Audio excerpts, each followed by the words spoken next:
Welcome back, everyone, to another episode of the Arrow's Realm Thoughts podcast.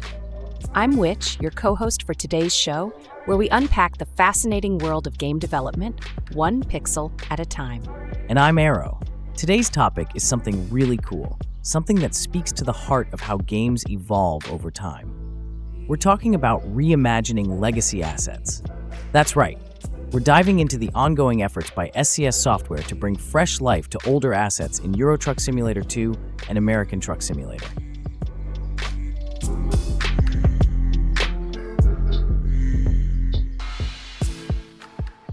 I've been a huge fan of their work for years. It's amazing to see how far these games have come visually, especially with the tech leaps we've had in gaming. But reworking older assets isn't just about making them look pretty. There's a lot more going on under the hood. Absolutely. And to guide us through this journey, we're sharing insights straight from the developers themselves. Pavel C., a 3D graphics designer, and Robert P., a 3D artist. They've been instrumental in the reimagining process, and their experiences give us a glimpse into what it takes to tackle such a massive project.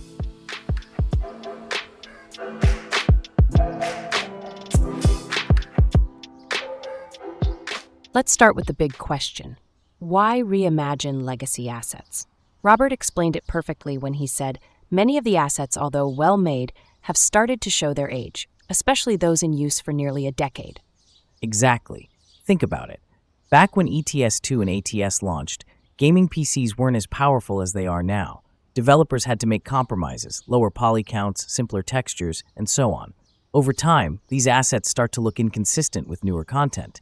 Pavel also pointed out that reimagining these assets isn't just about aesthetics, it's about optimization. Newer assets need to be visually detailed but lightweight on performance so the games run smoothly even on less powerful systems. That's a tricky balance to strike, right? High visual fidelity versus low hardware requirements. It's not just art, it's engineering.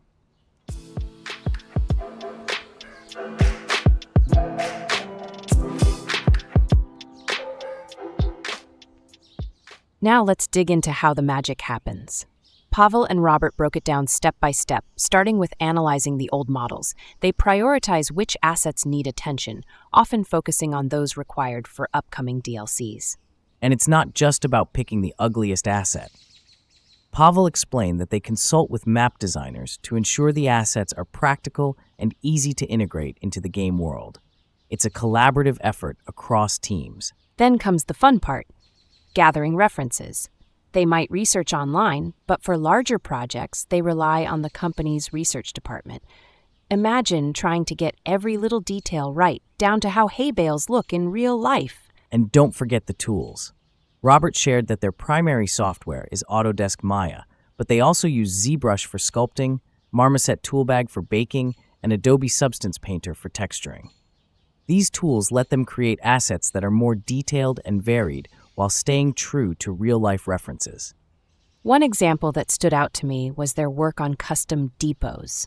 These are themed for specific industries like farming or logistics, and during discussions on how to populate them, the team often identifies outdated assets that need a facelift.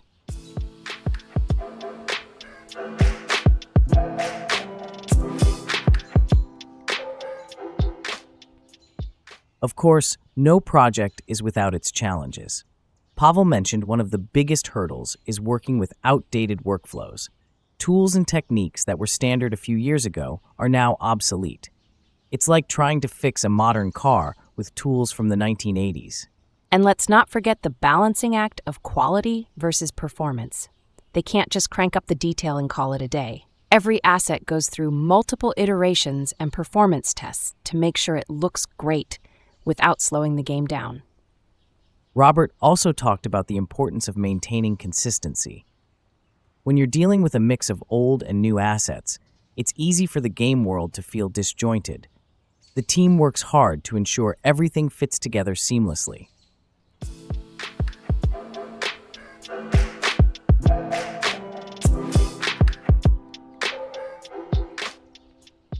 So, what's the result of all this hard work?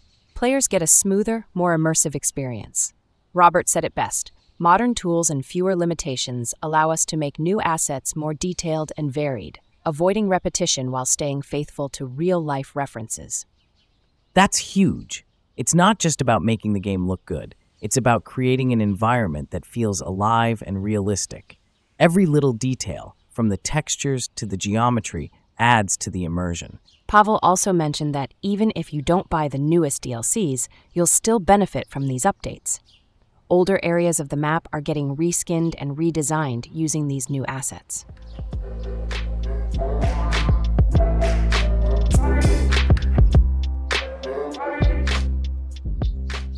So next time you're driving through ATS or ETS2 and you pass a stack of pallets or some bales of hay, take a moment to appreciate the work that went into making them look so good. Absolutely. And a huge shout out to Pavel, Robert, and the entire team at SCS Software for their dedication to keeping these games fresh and engaging. If you enjoyed today's episode, be sure to share it and leave us a review. And don't forget to keep on truckin'. We'll see you next time on the Arrow's Realm Thoughts Podcast.